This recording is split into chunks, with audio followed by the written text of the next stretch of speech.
Il est venu un soir alors que moi je ne joue jamais. Il est venu me sortir de la maison un soir pour me dire de jouer. Depuis que je suis mariée avec lui, je ne joue pas. Je croyais avant que le mariage est un jeu. Non, c'est un travail domestique. On se marie pour faire le ménage, la cuisine, le lit. J'ai appris à comprendre que le mariage est un travail domestique, pas un jeu. Tous les soirs, mon mari est au bar. Après son travail, il passe sa soirée au bar en face d'une bière à raconter sa journée aux ivrognes. Et moi, dans sa maison, je fais le ménage. Je ne joue pas avec mon ménagère. Je jouais avec lui quand on était fiancés. Aujourd'hui, c'est différent. Je regarde la télé. Ce n'est qu'à la télé qu'on voit des hommes qui causent et jouent avec leurs femmes. C'est pour ça que je regarde la télé.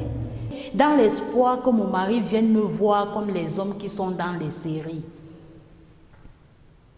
Avant la tombée de la nuit, voilà ma prière. Jouer avec moi. Me porter et me chanter un poème bien écrit. Mon mari est venu avant la tombée de la nuit pour me dire de lui donner 6 chiffres, comme un jeu. Je lui ai dit que je n'avais pas 6 chiffres. Il a dit de lui donner au hasard 6 chiffres, rien que 6 chiffres pour un jeu, pas mon genre de jeu. Pendant sa sieste au bureau, il a fait un rêve. Il a rêvé pendant sa sieste au bureau qu'il avait gagné le quintet avec les 6 chiffres que je lui ai donnés de ma main.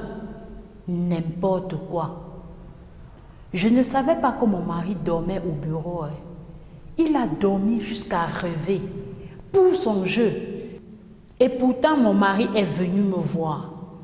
Il m'a causé de son rêve comme les hommes qui sont dans la télé. Il m'a tout expliqué pour que je comprenne. Je ne comprenais rien. Je le regardais se tuer à vouloir me convaincre. Pour la première fois, je voyais mon mari déterminé pour le jeu. Sans que le soleil ne se couche. Pour la première fois depuis que je suis chez lui, sans que le soleil ne se couche, il voulait 6 chiffres pour le jeu. Rien que 6 chiffres pour aller valider son quintet. Pour les 6 chiffres, il est rentré chez lui avant la tombée de la nuit, interrompre mon travail domestique. J'ai pris négligemment un papier et j'ai écrit dans le hasard de l'ordre la volonté de mon mari. Je n'ai pas mis de la volonté, je vous jure. 6 chiffres que j'ai donnés au hasard. Et le gars a gagné dans l'ordre. Il a validé mon hasard. J'ai donné à cet homme des chiffres involontaires, avec pression. Sa pression m'a fait choisir les chiffres de son bonheur. Il m'a convaincu et il est parti. Quand les chevaux lui ont permis de toucher 2 maigres millions, il s'est installé avec une autre femme. Loin de moi, loin de la personne qui lui a donné avec amour l'ordre de l'ingratitude. Les hommes sont méchants. J'ai commencé par le 13. Le 13, c'est le jour de la naissance de ma mère. Le 4, c'est le mien. Le 11, c'est le jour de mon mariage.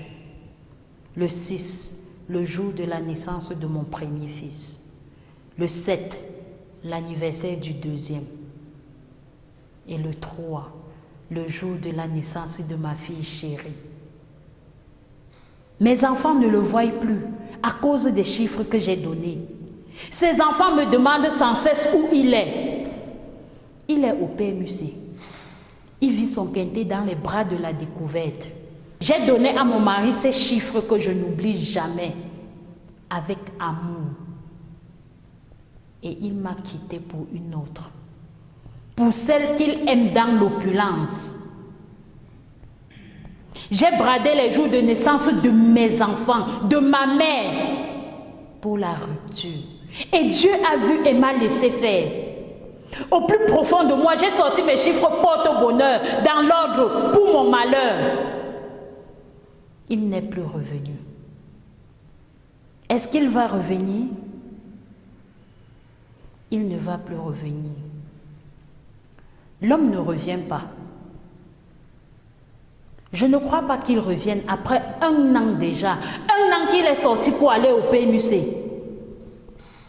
À moins qu'il rêve encore des chiffres que je peux donner. S'il rêve, il va revenir. L'homme revient s'il y voit de l'intérêt. Si dans ses siestes au bureau, il me voit en train de lui donner dans ma souffrance l'ordre d'un quintet gagnant, il va revenir avant le coucher du soleil, avant la fin de la validation surtout. S'il revient pour d'autres chiffres,